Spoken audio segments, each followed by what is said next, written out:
It's Sunday, it's after 7, and I haven't had a drink yet. I have not had a drink yet, and it's 7 in the evening on a Sunday. What is wrong with me? Well, I was going to start earlier, but what happened is that I got into watching a few live streams, and so because I was watching live streams, I didn't get to this yet. And I didn't want to start drinking while watching the live streams because had I started drinking, then I wouldn't be able to taste whiskey this evening. So, yeah, I was going to actually make these videos last night, but I got into making a live stream to do an unboxing. I unboxed a bottle of Four Roses last night. By the way, it's Mother's Day, but you'll see this like a week and a half later. What I have tonight is a Glen Moray Speyside single malt Scotch, and it says it's the Elgin Classic. I've never had a Glen Moray before, but I went to a store that I'd never been to before about 6 months ago, and this stuff was marked down on sale, and it was like $49.97, and after adding the $7.50 in tax, it came out to $57.57 because there was also a 10-cent bottle deposit. So it was I ended up paying $57.55 because we don't have pennies anymore, so we rounded down the 57 cents down to 55 cents. I know you don't really care about that, but this is Canada. It's a little different. So this is our Glen Moray Speyside Single Malt Scotch Elgin Classic Port Cask Finish. Now, I like port cask finishes so far, and we're going to see. This is a non-age statement. It's bottled at 40% alcohol.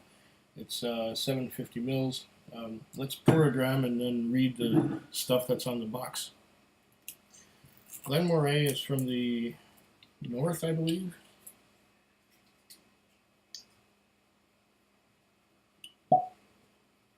The north end of Speyside. Something like that. I think I saw it on a map once. Right away, I like the shape of the bottle. It's easy to pour.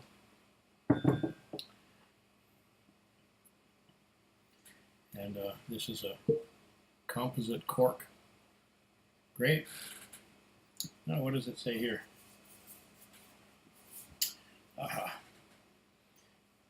Rich wine flavors combined with vanilla oak notes to produce a whiskey which is well balanced and full of character, says the master distiller, whose signature I can't read. There's a bunch of stuff about color and taste and finish, which I'm not going to read. I might go back to it after I've tasted it. And product of Scotland, okay. What does it say on here? Glen Moray Distillery has been producing single malt Scotch whisky since the 19th century from Elgin, the capital of Speyside, Scotland's most famous whisky region. The craft of producing this elegant and well-rounded single malt has been passed from generation to generation, ensuring the legacy of Glen Moray Distillery continues. Small batch release it is.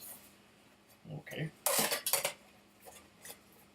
Yeah, this was marked down on sale, so yeah, for that price, why not? Now,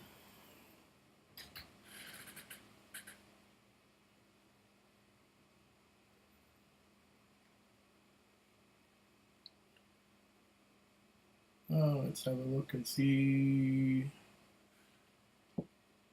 It's got legs, and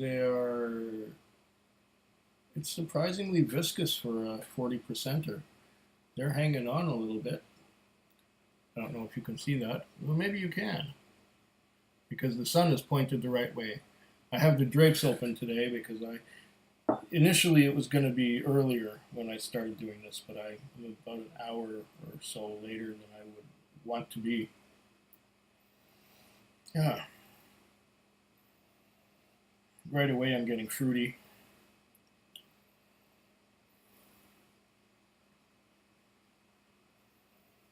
Kind of a Speyside nose. Fruity, light. This has probably been, it doesn't say non-chill filtered and uncolored, so it's probably colored and chill filtered.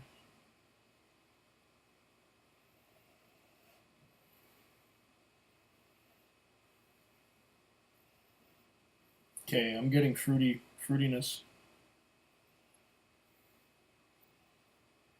And I'm getting some of that sweetness, some of that port influence on the nose as well. I think it was port cask finish, so was it port pipes? I guess it was port pipes.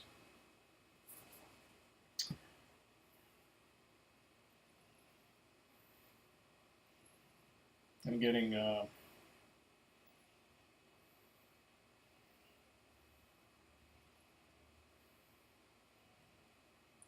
getting fruits. I said that already. Things like prunes, grapes, purple grapes. Not red ones, but more purple. A lot of fruit. There's some pear. I'm getting some pear and apple as well. So mostly light to medium fruits. It's opening up a little bit as I nose it.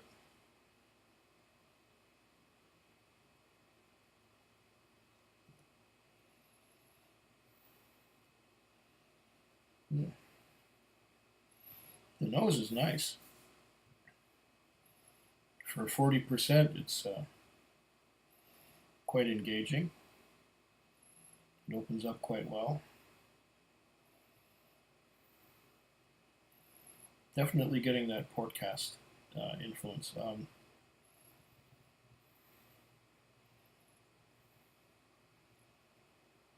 Grapes, prunes. I was getting some apple before. And some pear.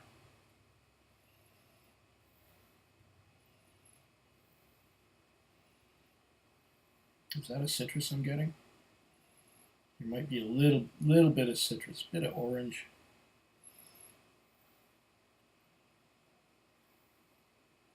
Nothing spicy, just fruity.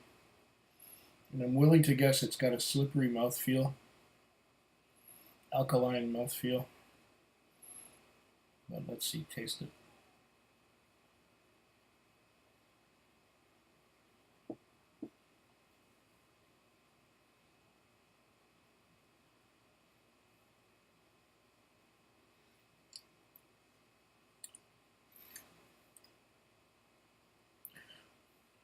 Very fruity.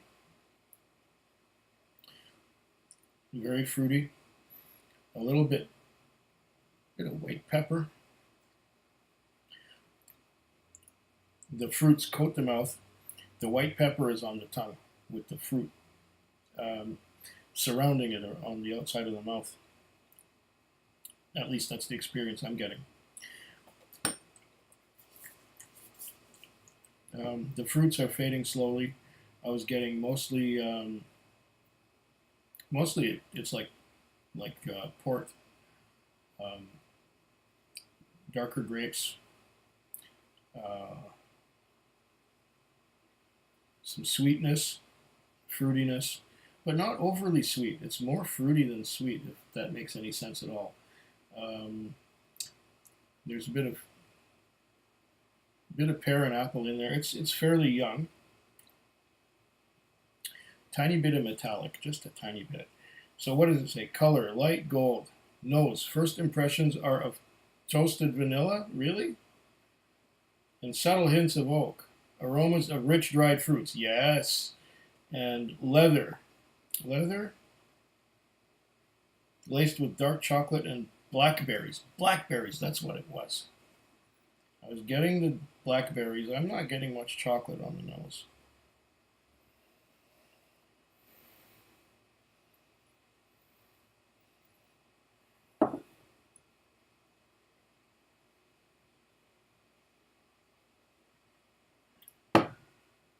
chocolate has to jump up and whap me over the head with a 2x4 for me to taste it in a whiskey.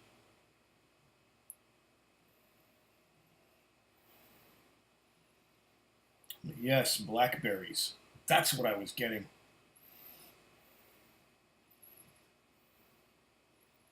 Absolutely. It's not just the power of suggestion. It was there, but I just couldn't put it into words what it was that I was getting on the nose. Yeah, a lot of blackberries. And what was the other thing that they said was in there? Toasted vanilla. I'm not getting that. And the hints of oak must be very subtle. Aromas of fruits. I don't get the leather.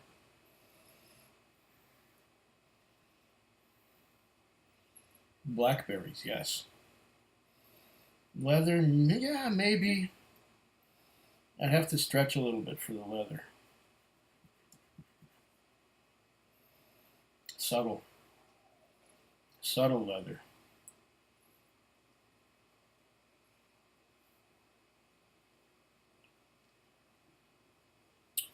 Okay.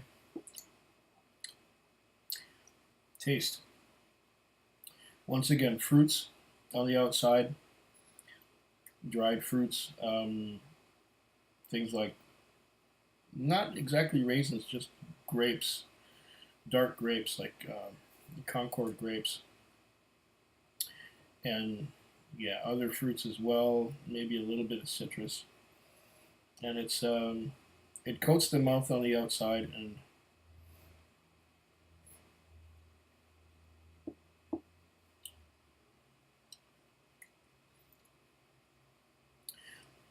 white pepper on the tongue. It's changing though. The white pepper is getting weaker and the fruits are getting stronger. Medium dried fruits. What do they say on the taste? Wonderful burst of spice. Yes, okay. Has the tongue combined with a refreshing lemony citrus. I wouldn't say lemony, but I do get citrus. Tang. As the taste develops, a rich caramel sweetness with traces of cinnamon comes to the fore. Caramel? Maybe I'm not getting the caramel so much, as I am also into bourbons and Canadian whiskeys where you get a lot more caramel and you get a lot more vanilla.